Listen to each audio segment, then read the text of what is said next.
আরজিকর দুর্নীতি তদন্তে status report CBI এর।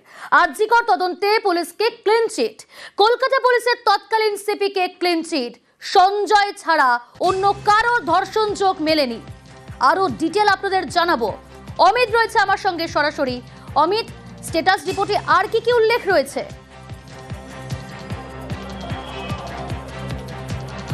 দেখো, সঞ্জয়কে ইতিমধ্যেই দোষী সাব্যস্ত করে তার সাজা ঘোষণা হয়ে গিয়েছে গত জানুয়ারি মাসে।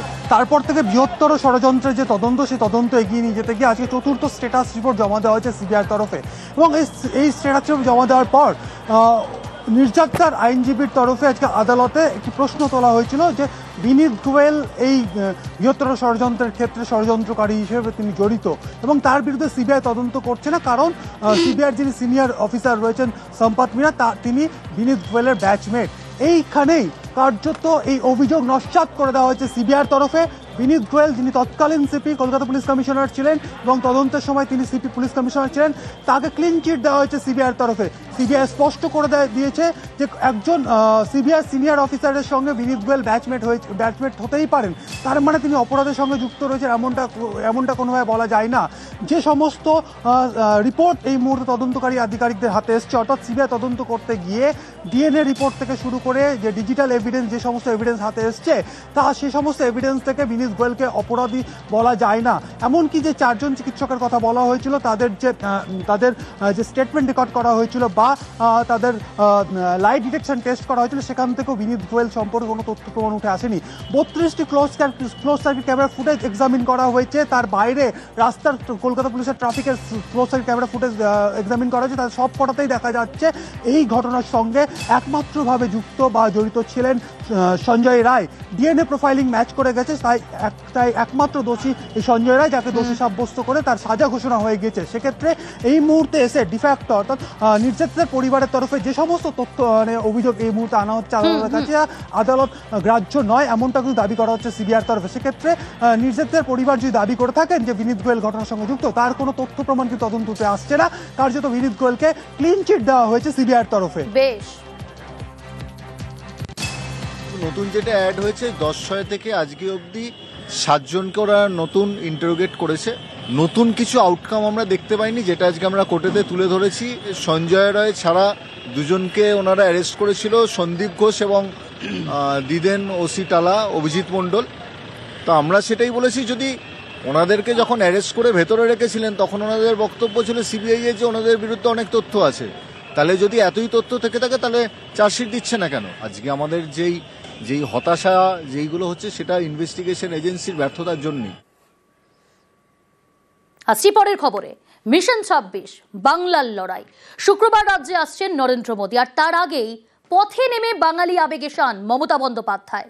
পশ্চিমবঙ্গের বাইরে বাংলা বললে হেনস্থা করা হচ্ছে রাজ্যবাসীকে, আর এই অভিযোগ তুলেই বিজেপিকে হুঁশিয়ারি তৃণমূল সুপ্রিমোর।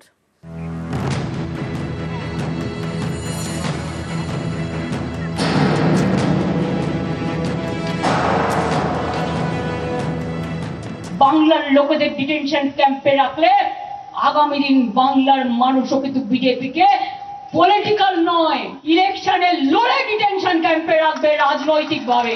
हम पूरा हिंदुस्तान में घूमेंगे, हमको अब रुकने नहीं सकता है। हम देखेंगे आपको कितना डिटेंशन कैंप में हमको ले जाएंगे। সামনের বছর পশ্চিমবঙ্গে বিধানসভা নির্বাচন। এই ভোটের প্রচারে তৃণমূল যে বারবার বাঙালি আবেগে শান দেবে, বুধবার সেটা বুঝিয়ে দিলেন মমতা বন্দ্যোপাধ্যায়। আপনারা আমাদের আঘাত করতে পারেন, কিন্তু আঘাত করলে প্রত্যাঘাতটা যে কি হতে পারে সেটা আপনাদের ধারণা নেই। বাংলাকে আহত করছেন, বাংলা ভাষায় কথা বললে তাকে অসম্মান করছেন। আমরা এখন আহত, এর জবাব আমরা দেবই দেব। বাংলা বললেই বাংলাদেশি তকমা।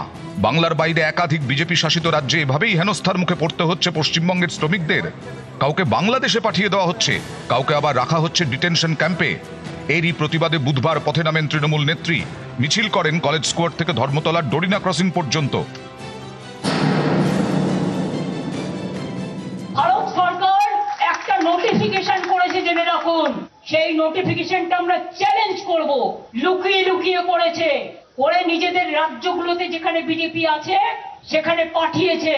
তাতে পরিষ্কার বলা হয়েছে যাকেই সন্দেহ হবে বাংলা ভাষায় কথা বলে অ্যারেস্ট করবে, ডিটেনশন ক্যাম্প যাকে বলা হয় সেখানে রেখে দেবে। आप लोग क्या सोचा है दिल्ली वालों कि आप देश का जिम्मेदारी ले लिया, जिसको मर्जी जेल भेजता है, जिसको मर्जी आप बांग्ला भाषा कहने से बांग्लादेशी रोहिंग्या बोल देता है। बिना বিচারে এক পাশ রেখে দেবেন, তার মানে হোয়াট ইজ দিস? এটা মোর দ্যান এমার্জেন্সি।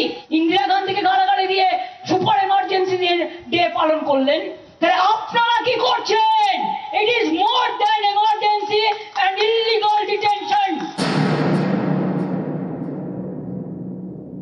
স্কিল আছে তাই তাদের ডেকে নিয়ে যাওয়া হয়েছে।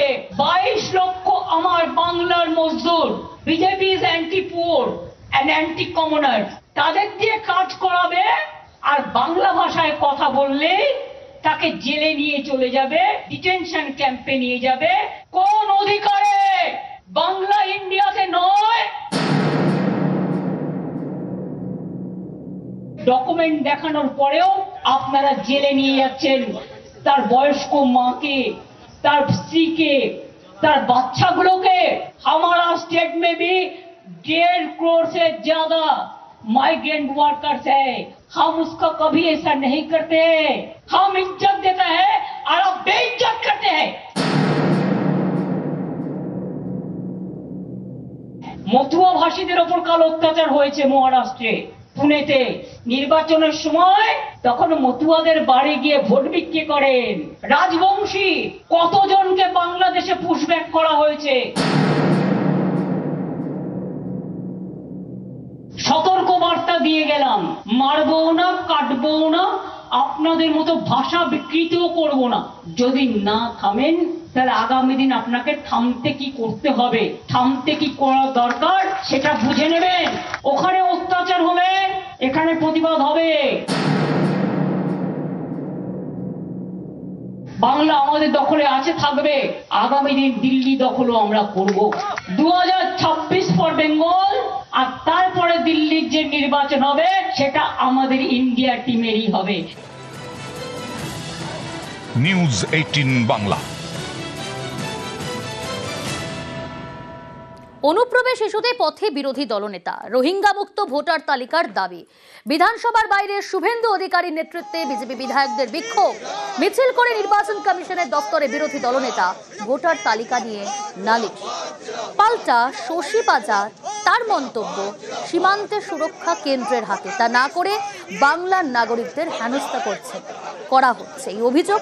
আপনারা জানেন বিহারে লক্ষ লক্ষ অবৈধ অনুপ্রবেশকারী রোহিঙ্গাদের নাম পাওয়া গেছে, যারা মূলত বাংলাদেশ এবং নেপাল বর্ডার দিয়ে পশ্চিমবঙ্গ হয়ে বিহারে ঢুকেছেন।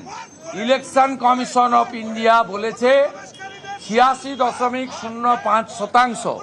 আমি বলি যদি বিহারের 30 লাখ মিডিয়ার রিপোর্ট সত্যি হয়, পশ্চিমবঙ্গে 90 লক্ষ হবে। অবিলম্বে বাড়ি বাড়ি তল্লাশি চাই। তারা বলছেন ওই ফর্মুলাটাই করুন যেটা মহারাষ্ট্রতে করা হয়েছে, দিল্লিতে করা হয়েছে। ওই ফর্মুলাটা না করলে বিজেপির বোধহয় কোনো জায়গা কোনো ভোট নেই। একটা স্বশাসিত সংস্থা, অর্গানাইজেশন, সেটা যদি ন্যাশনাল এক্সিকিউটিভ কিংবা পলিটিক্যাল এক্সিকিউটিভের কথা শোনে তাহলে আমরা আমাদের প্রতিবাদটা করব। আপনারা যখন রোহিঙ্গাকে চিনতে পারছেন তাহলে পরে আপনারা একবারই ভোটার লিস্টে চিহ্নিত করুন, কিন্তু আপনি রোহিঙ্গাকে চিহ্নিত করছেন না। রোহিঙ্গাকে আসতে দিলেন, বর্ডার সিকিউরিটি ফোর্স বর্ডারটা আনগার্ডেড রাখলেন, আর অবাক হয়ে যাচ্ছি যে যারা প্রকৃত নাগরিক তাদেরকে বাদ দিতে বলছে। বছরে 3 বার করে ইলেকশন কমিশন কি কাজ করতো? তাহলে বিগত বছরগুলো ইলেকশন কমিশন যারা ছিলেন, অধ্যক্ষ ইত্যাদি সবাই ফেল। ভুয়া ভোটার আমরাই ধরেছি। এখানেও নাম রয়েছে, গুজরাট, উত্তরপ্রদেশ ইত্যাদি অন্য জায়গাও রয়েছে।